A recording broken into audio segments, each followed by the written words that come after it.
Episode 4 का नाम है मौत से डरने की वजह। शुरू में हमें वही एक्सीडेंट दिखाया जाता है जिसमें दोनों लाशों को एम्बुलेंस में डाला जाता है। ये जो जोर जोर से रोता है, वो कैफे में है, उसकी माँ आके उसे उठाती है। सबको परेशान करने के लिए वो उनसे माफिया मांगती है। वो उसे गाड़ी में बिठाती है। गाड़ी में बैठती ही उसकी माँ पागलों की तरह उस पर चिल्लाने लगती है। ये जो सोचता है इसे क्या हो गया। घर आते ही वो उसे उठाकर सोफे पर फेंकती है। बच्चे का बाप उसे बैठाता है। वो काफी स्वीट लग रहा था। ये जो दिल में ही उसे बताता है उसकी बीवी पागल है। खैर पागल तो ये भी है। वो उसके लिए खाना लाता है जो 4 महीने पहले एक्सपायर हो गया है। उसकी वाइफ कहती है खिला दो, वो मरेगा नहीं। वो यीजे को जबरदस्ती खिलाने की कोशिश करता है लेकिन यीजे मुंह नहीं खोलता। खाना ना खाने पर वो उस पर गुस्सा करता है। उसकी वाइफ सिगरेट पीती है। इनके यहाँ पुलिस आती है। ये एयर फ्रेशनर से सिगरेट की बदबू को मिटाकर दरवाजा खोलते हैं। हॉस्पिटल वालों ने उन पर चाइल्ड अब्यूज की रिपोर्ट की है। बच्चे के जिस्म पर मारपीट के निशान हैं। ये दोनों अनजान बनने की कोशिश करते हैं। पुलिस वाला चेक करने आता है। चेकिंग के दौरान बच्चे का बाप उन्हें काट देता है। वो भी चाइल्ड वेलफेयर में काम करता है। भला वो अपने ही बच्चे को कैसे मार सकता है। उनकी हैप्पी पिक्चर्स देखकर पुलिस वाले को लगता है शायद कोई गलत फहमी हुई है। वो जाने लगते हैं। यीजे उन्हें रोकने के लिए जोर जोर से रोता है। वो चले जाते हैं। यीजे रोना बंद करता है। बच्चे के पेरेंट्स ऐसे ही खड़े होते हैं। उसकी माँ आती है। वो उसे उठाकर जमीन पर फेंकती है। वो बोलती है जब से वो पैदा हुआ है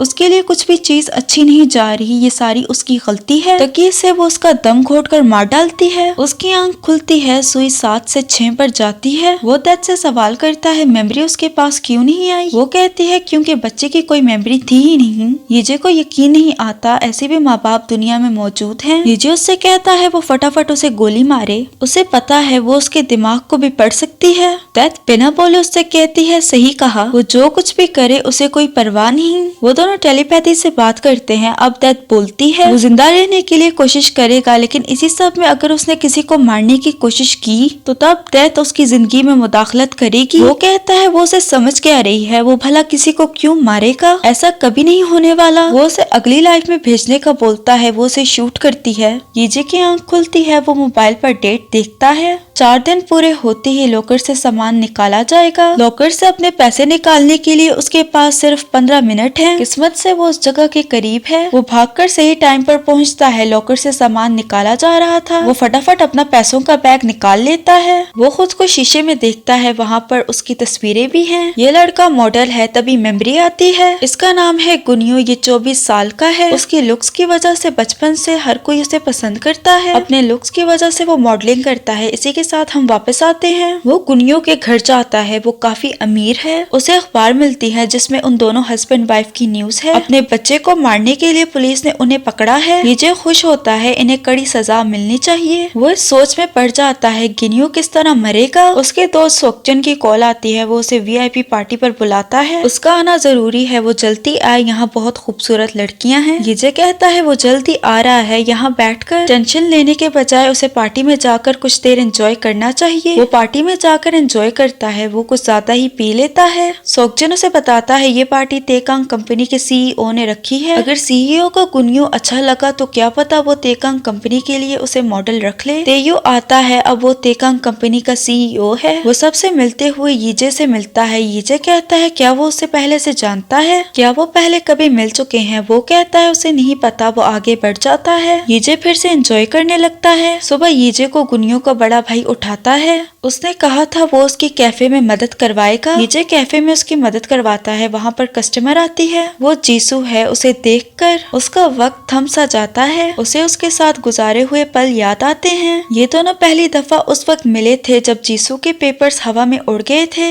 यीजे पेज उठाता है। वो जीसू की नॉवल का है। नॉवल का नाम है पहला प्यार। जीसू कहती है वो पेज उठाने आ रही है। इसी तरह इनकी पहली मुलाकात हुई। यीजे को उसके साथ आखिरी मुलाकात भी याद आती है। वो चाय ऑर्डर करके बैठ जाती है। यीजे उसे ही बार बार घूरता है। वो अपनी चाय लेने आती है। यीजे घबराने लगता है। वो ट्रे लेती है। उसके हाथ कांपने लगते हैं। हंस के वो ऑकवर्डनेस को छुपाता है। यीजे गुनियो के भाई से उसके बारे में पूछता है क्या वो यहाँ आती रहती है। वो कहता है तकरीबन हर रोज। वो नॉवेलिस्ट है, यानी वो नॉवल लिखती है। यीजे को याद आता है। वो सर्च करता है। जीसू ने नॉवल कॉन्टेस्ट को जीता था। इंटरव्यू के दौरान जब जीसू से सवाल किया गया जब वो कॉन्टेस्ट जीती तो उसके दिमाग में सबसे पहले कौन आया था। जीसू ने जवाब दिया उसका बॉयफ्रेंड यीजे। जीसू उस रात कॉन्टेस्ट जीत जीती थी। जब यीजे उसके साथ रिलेशनशिप खत्म करके चला गया, जो फूलों का गुलदस्ता उसके हाथ में था वो इसी कॉन्टेस्ट को जीतने की खुशी में मिला था। जो पैसे वो यीजे को दे रही थी वो उसी कॉन्टेस्ट से उसने जीते थे। वो उसे अपने जीतने के बारे में कुछ बता पाती इससे पहले यीजे अपना रिलेशनशिप उससे खत्म करके चला गया। यीजे को अपने किए पर दुख होता है। वो भागकर जीसू की वही नोवेल लेता है जिससे वो कॉन्टेस्ट जीती थी। जीसू की नोवेल पढ़ के उसे याद आता है जीसू ने उसे बताया था वो अपने एक्सपीरियंस से ये फिक्शन कहानियां लिखती है, इसीलिए नोवेल में कुछ ऐसे सीन्स भी हैं जो असल में जीसू और यीजे के एक्सपीरियंस हैं। एक दिन जीसू का कलीग उसे साथ में प्ले देखने के लिए इनवाइट करता है। जीसू बहाने से मना करती है। इन दोनों को यीजे देखता है। बाद में जब वो जीसू के साथ होता है तो वो उससे कहता है अगर तुम मुझे छोड़ना चाहती हो तो छोड़ सकती हो, लेकिन अगर तुमने ऐसा किया तो तुम पछताओगी, क्योंकि मैं उन सब लड़कों से ज्यादा सक्सेसफुल हो जाऊंगा जो उस पर लाइन मारते हैं। खैर वो तो ये सब कुछ मजाक में कहता है। जीसू कहते हैं क्या वो उससे मोहब्बत भी करता है। जीसू भी मजाक में कहती है कहीं वो ही उसे ना छोड़ दे। यीजे कहता है बिल्कुल नहीं, एक आदमी अपनी जान तो दे सकता है लेकिन उस लड़की को नहीं छोड़ता जिससे वो मोहब्बत करता है। अगर उसने कभी छोड़ने की बात की तो समझ लेना वो झूठ कह रहा है। यीजे के यही डायलॉग उसने नोवेल में लिखे हैं जिसे पढ़कर उसकी आंखों में आंसू आ जाते हैं। उसे फिर से याद आता है जीसू ने कहा था जब वो राइटर बनेगी तब वो फाउंटेन पेन लेगी। यीजे कहता है जब वो राइटर बनेगी तो वो उसके लिए पेन खरीदेगा। कुछ टाइम बाद यीजे उसके लिए पेन खरीदता है। वो उस पर जीसू का नाम लिखवाता है। रेस्टोरेंट में जीसू का भाई अपनी फैमिली के साथ आता है। ये वही आदमी है जो उस रात जीसू को छोड़ने घर आया था। ये जीसू का बड़ा भाई है और उसे लगा वो उसका बॉयफ्रेंड है। यीजे खुद को बेवकूफ कहता है। बेवकूफ तो ये है जिस लड़की के साथ उसने 7 साल गुजारे उसे ये नहीं पता उसका बड़ा भाई दिखता कैसा है। कल जीसू फिर से कैफे आती है। वो अपनी पसंद की चाय ऑर्डर करती है। यीजे साथ में केक भी लाता है। जीसू कहती है उसने केक ऑर्डर नहीं किया। वो कहता है वो इसके लिए पे करेगा क्योंकि वो उसका बहुत बड़ा फैन है। वो उसकी नोवेल दिखाता है। वो जीसू से कहता है उसके पास एक आइडिया है जिस पर वो नोवेल लिखवाना चाहता है। वो उसका आइडिया पूछती है। यीजे बताना शुरू करता है। एक आदमी जो 12 मुख्तलिफ जिंदगियों में जाता है, मरने के बाद वो किसी और की बॉडी में उठता है और फिर मरता है। वो अपनी कहानी को उसे सुनाता है लेकिन अपने और जीसू के पार्ट को हटाकर। जीसू कहती है वो तो ऐसे बता रहा है जैसे ये सब कुछ उसके साथ हुआ है। वो अनजान बनता है। क्या उसे ऐसा लगता है? जीसू उससे डेथ के कैरेक्टर के बारे में पूछती है क्या वो वाकई में इतनी बुरी है। यीजे इमोशनल हो जाता है। वो कहता है बिल्कुल। वो डेथ की बुराई करना शुरू करता है। वो उस आदमी के साथ ऐसा कैसे कर सकती है। जीसू उस पे हंसने लगती है। वो तो ऐसे बता रहा है जैसे वो उससे मिला है। जीसू को उसका आइडिया पसंद आया। वो कहती है क्या उसके पास और स्टोरीज हैं? वो कहता है हाँ। जीसू कहती है वो सुनना पसंद करेगी। नोवेल के हीरो का क्या नाम है? वो चुप हो जाता है। उसने अभी सोचा नहीं। जीसू की आंखों में भी आंसू आने लगते हैं। उसे यीजे की याद आती है। यीजे बुक पर उसका ऑटोग्राफ लेता है। उसी पेन से लिखती है जो यीजे ने उसके लिए खरीदा था। यीजे ने उसे ये पेन गिफ्ट नहीं किया तो उसके पास पेन कहाँ से आया? यीजे के मरने के बाद यीजे की माँ ने उसे ये पेन दिया है। इस दिन के बाद जीसू जब भी कैफे आती वो उससे बातें करता। यीजे अपने मौत के एक्सपीरियंस के बारे में बताता है। जीसू सवाल करती है उसकी नोवेल का हीरो कभी अपनी माँ से मिलने क्यों नहीं गया? अगर वो उसकी जगह होती तो वो अपनी माँ से जरूर मिलने जाती। वो कहता है क्योंकि वो बर्दाश्त नहीं कर सकता। अपनी माँ को फिर से देखना उसके लिए तकलीफदेह होगा। काफी देर होने पर जीसू कैफे से जाती है। बाहर बहुत तेज बारिश होने लगती है। यीजे उसके लिए छतरी लाता है। वो उसे जबरदस्ती छतरी देता है। वो चली जाती है। कैफे में यीजे कांच साफ करता है। उसके हाथ पे चोट लग जाती है। कैफे के पास से पुलिस की गाड़ियां गुजरती हैं। 2 कस्टमर्स बातें करती हैं। एक लड़की की मौत हो गई है जो अक्सर इस कैफे में आती जाती है। यीजे को लगता है वो जीसू है। यीजे भागते हुए एक्सीडेंट की जगह पर पहुंचता है। रोड पर उसकी दी हुई लाल छतरी भी है। उसे लगता है मरने वाली लड़की जीसू है। वो आउट ऑफ कंट्रोल हो जाता है। इसी दौरान उसे जीसू भीड़ में दिखाई देती है। जीसू उसके रिएक्शन से हैरान होती है। उसके हाथ में खून भी आ रहा है। वो उसके हाथ पे पट्टी करके पूछती है थोड़ी देर पहले उसे क्या हो गया था? वो जवाब देता है उसे लगा मरने वाला उसका जानने वाला है। जीसू उसे हौसला देती है। उसे अपने बारे में ख्याल आता है। जब उसे यीजे की मौत का पता चला तो वो पागलों की तरह डॉक्टर से उसके बारे में पूछती है। वो बेचारी उसके लिए बहुत रोई है। उसके साथ ये बात शेयर करके रोने लगती है। अब तो यीजे को वाकई में डूब मरना चाहिए। वो जाने लगती है। यीजे उसे रोकता है कल फिर मुलाकात होगी। वो अपनी और भी स्टोरीज उसे बताएगा। जीसू कहती है शायद वो कल ना आए। उसकी स्टोरीज सुनकर उसे किसी की याद आती है। वो जाती है। सुबह वो यीजे की अस्थियों के पास खड़ी है। वो उसे याद करके रोने लगती है। काश वो उसे उस रात रोक लेती। काश वो उससे ऐसी बातें करती जिससे वो खुदकुशी ना करता। वो उसके मरने का कसूरवार खुद को ठहराती है। जो अपनी मौत का कसूरवार है वो बाहर खड़ा उसे देखता है। उसके जाने के बाद यीजे अपनी अपनी अस्थियों के पास आता है। वो रोने लगता है, तभी उसकी माँ आती है। उसके मुंह से माँ निकलता है। वो अपनी बात को चेंज करते हुए कहता है वो अपनी माँ से मिलने आया है। वो बाहर चला जाता है। यीजे की माँ उसकी तस्वीरें देखकर खुद को कंट्रोल करती है। बाथरूम में जाकर वो फूट फूट कर रोती है। वो उसका नाम बार बार पुकारती है। अब यीजे को डूबकर मर जाना चाहिए। यीजे को अपने किए पर बहुत दुख होता है। वो बाहर आकर जोर जोर से रोता है। दुख, शर्मिंदगी और पछतावा जो उसे होना भी चाहिए। वो रोते हुए अपनी माँ से माफी मांगता है। यीजे अपनी माँ के लिए लेटर लिखता है। वो उसमें उसे बताता है यीजे ने क्रिप्टो करेंसी में इन्वेस्टमेंट करके ये पैसे जीते हैं। लेटर को वो पैसों के बैग में रखता है। ये पैसे वो अपनी माँ को देगा। वो अपने माँ के घर जाकर पैसे रखता है। वो ज्यादा देर वहाँ रुक नहीं पाता। यीजे भागकर बाहर आता है। साइन बोर्ड पर एक कौवा बैठा है। उसके उड़ते ही साइन बोर्ड यीजे को लगता है वो मर जाता है। ये यीजे का ख्वाब है। अब वो ख्वाब में भी मरने लगा है। रात को ये और जीसू फिर से उसकी स्टोरी के बारे में बात करते हैं। बहुत देर होने पर जीसू अपने घर जाती है। यीजे उसके साथ आता है। वो खुद उसे घर छोड़ेगा। रास्ते में उसे याद आता है कैसे वो जीसू को घर छोड़ा करता था। उसे मौत से इस वजह से डर लगता है वो कभी भी मर सकता है। जीसू उससे फिर से सवाल करती है क्या उसकी नोवेल की हैप्पी एंडिंग है। वो कहता है क्या इसकी हैप्पी एंडिंग हो सकती है। जीसू कहती है उसे हीरो के लिए बहुत बुरा लगता है। वो जिसकी भी बॉडी में जाता है उसे हर बार यही डर लगता है वो कब मरेगा। ऐसे जिंदगी गुजारना बहुत मुश्किल है। उसकी बातें सुन के यीजे डिसाइड करता है वो उसे सच बताएगा। वो जीसू से कहता है वो उसकी बात सुने, क्या पता आज उसका आखिरी दिन हो। वो बताना शुरू करता है मैंने एक लड़की से 7 साल मोहब्बत की है। वो उसे अपना एक इवेंट बताता है। इसी तरह हम लोग फ्लैशबैक में जाते हैं। जीसू अपने कलीग्स के साथ रेस्टोरेंट में बैठी है। वहाँ का वेटर यीजे है। जीसू का एक कलीग कहता है वो अपने दूसरे कलीग को बॉयफ्रेंड बना ले। वो हैंडसम है, हार्ड वर्किंग है और उसे कभी भूखा नहीं मारेगा। जीसू कहती है उसका बॉयफ्रेंड है। वेटर को बुलाया जाता है। यीजे आता है। उसे देखकर वो उसे इंट्रोड्यूस करवाती है। यीजे को शर्म आती है। जीसू खुशी से उन सबसे मिलाती है। ये मेरा बॉयफ्रेंड है, ये हैंडसम है और मेहनती भी, ये मुझे कभी भूखा नहीं मारेगा। फ्लैशबैक से वापस आते हैं। यीजे बताता है उसकी गर्लफ्रेंड को कौन सी चाय पसंद है, उसकी आदतें कौन कौन सी हैं वगैरह वगैरह। जीसू रोने लगती है। यीजे कहता है मैं उससे माफी मांगता हूँ, वही है जिससे वो मोहब्बत करता है। जीसू को यीजे की याद आती है। उसने भी यही कहा था। जीसू को उसमें यीजे दिखाई देता है। यीजे कहता है उसने पहले कभी इस बात पर गौर नहीं किया। उसकी जिंदगी में ऐसे लोग भी हैं जो उसके मुश्किल टाइम में उसके साथ मिलकर रोते हैं। वो उसे सच बताता है जो कहानी उसने बताई है वो उसकी अपनी कहानी है। वही यीजे है जो ये सारी सजा काट रहा है। अब वो इस आदमी की बॉडी में है। जाहिर है जीसू को उसकी बात समझ नहीं आती। वो उसे समझाने की कोशिश करता है। तभी एक लाल गाड़ी उन दोनों को हिट करती है। जीसू तो मौके पर ही मर गई। यीजे अभी भी जिंदा है। गाड़ी से एक आदमी निकलता है। उसके हाथ में एक लाइटर है। ये और कोई नहीं बल्कि तेयू है, तेकांग कंपनी का सीईओ। यीजे को याद आता है ये वही आदमी है जिसने उस पैराग्लाइडर को पैसे देने की ऑफर की थी। तेयू ही वही आदमी है जिसका इल्जाम तेसांग ने अपने ऊपर लिया था। उसे जूहुन की मेमोरी भी याद आती है। इनकी गैंग से तेयू ने अपने भाई को मारने की मदद मांगी थी। उसकी मौत एक्सीडेंट लगनी चाहिए। यीजे की ज्यादातर जिंदगियां एक ही इंसान के साथ लिंक हो रही हैं। ये इत्तेफाक है या बहुत बड़ी साजिश।